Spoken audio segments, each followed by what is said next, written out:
Hello Dr. Humans, welcome back to the channel. Today I'm going to show you something you absolutely need for your cardiac and your respiratory short cases, and that is how to interpret thoracic scars. Because scars tell stories, but we physicians don't make the scars, right? Surgeons do. And so that means that these scars can feel a little bit mysterious, a little bit confusing to us. And confusion is not the vibe that we are going for on exam day. So stick with me here and I will walk you through the key thoracic scars and what they mean so you can interpret them with confidence.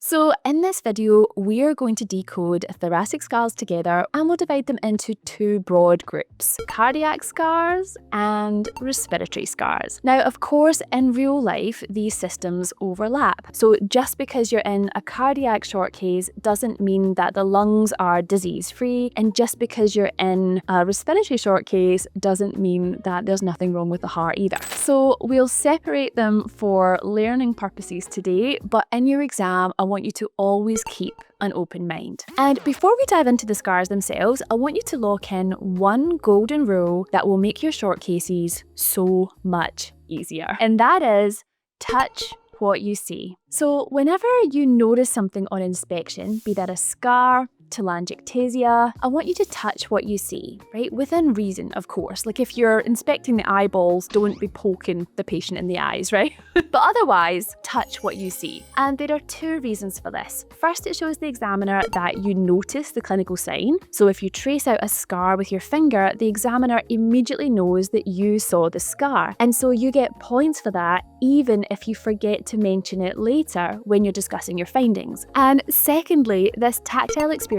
helps you to stay present in the examination, right? So touching the sign anchors your attention and helps your brain to take in the clues as you find them. So it helps you to stay present. So from now until your exam, if you see a scar, I want you to touch it. I want you to touch what you see.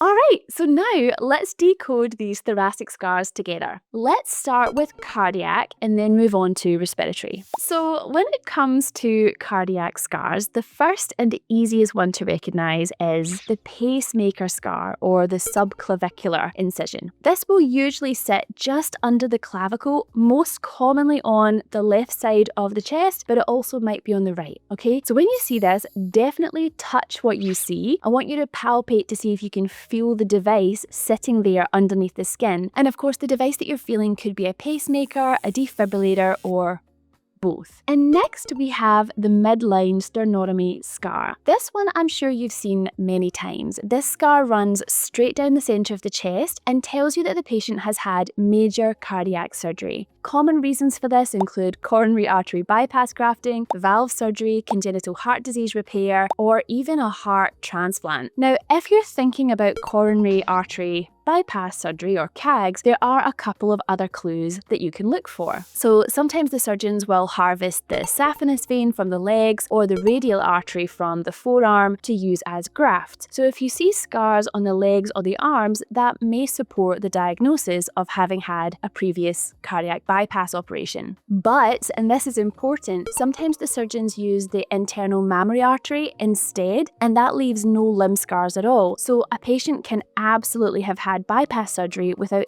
any scars on their arms or legs, so don't get trapped by that. And another important point here is that just because someone had cardiac bypass surgery, it doesn't mean they didn't also have valve surgery. Often these operations are performed at the same time, and if the surgeons are going to open someone up to do valve surgery, they're going to check to see nothing else needs doing while they're in there, right? So doing open heart surgery, they might fix multiple problems in one operation. So when you see a midline sternotomy scar, keep your thinking broad, and of course, as you dive into the examination, you might be able to find more clues. If they had a mechanical valve, for example, you can pick that up on examination, or you might find evidence of murmurs suggesting ongoing valvular heart disease. But not always, right? They might have had a tissue valve and it's working really well and it's not giving you any audible signs. So the clinical puzzle may or may not be completely solvable, and that's okay. The important thing in the exam is that you're able to talk through the possibilities. bodies. Now, the next scar in this cardiac section is the mini sternotomy scar. This is a shorter midline scar that only runs partway down the sternum, usually involving either the upper portion of the sternum, though occasionally it involves the lower section. These smaller incisions are used for minimally invasive cardiac surgery. Most commonly, this includes aortic valve surgery, but it might also be used for other valve procedures, selected coronary artery bypass operations, or certain congenital heart repairs in experienced centres. So in practice, if you see a mini sternotomy scar, it tells you the patient likely had a cardiac surgery, but it doesn't reliably tell you exactly which operation was performed. So those are the main cardiac scars. Now let's move on to the respiratory ones. Let's start on the front of the chest with the anterior thoracotomy scar. This scar is super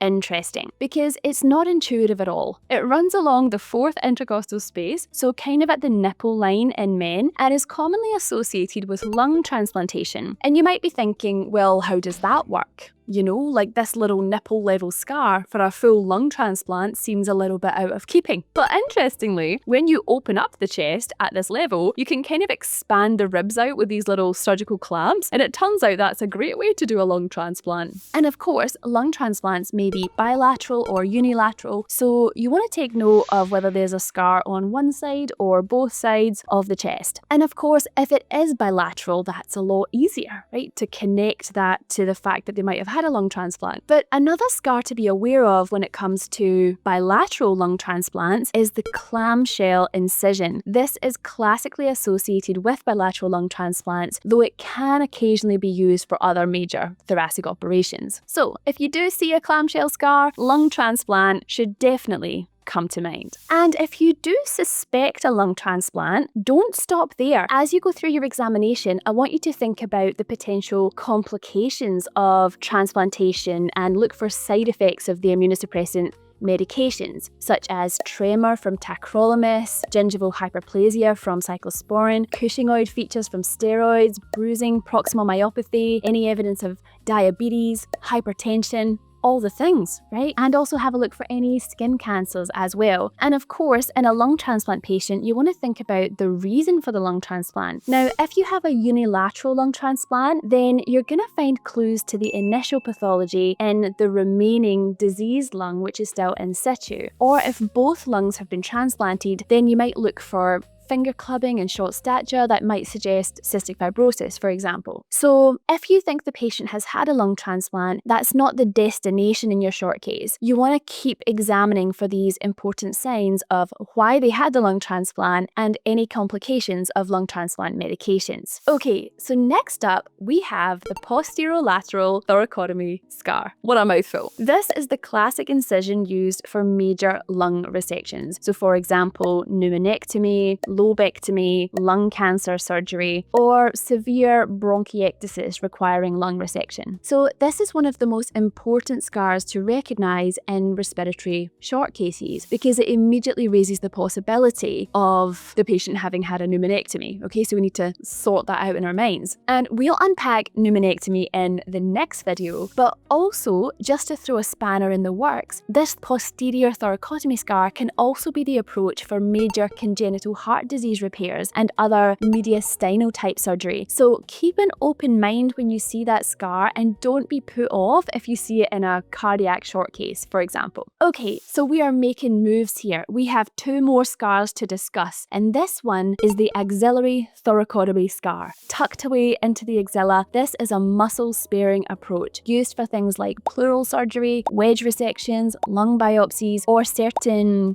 pediatric thoracic operations. So if you see this scar, you just need to keep your thinking nice and broad, I would say. And finally, we have scars from VATS, video-assisted thoracic surgery. These usually consist of a small linear incision plus several small circular port scars, and VATS is used for many procedures, including lung biopsies, wedge resections, pleurodesis, empyema drainage, lobectomies, and even some cardiac or mediastinal procedures. So if you see these smaller scars, they often indicate a previous thoracic procedure, but it's very non-specific. and that's okay. All right, just acknowledge the possibilities and keep your clinical reasoning wide open. So now that we understand the different thoracic scars that you might see on examination, the next question becomes, well, how do you tell if someone has had a pneumonectomy? Because pneumonectomies produce a very distinct set of clinical signs that you need to be able to recognize confidently in your short cases. And that is exactly what we're going to be unpacking in the next video. So head on over there and we'll work through how to diagnose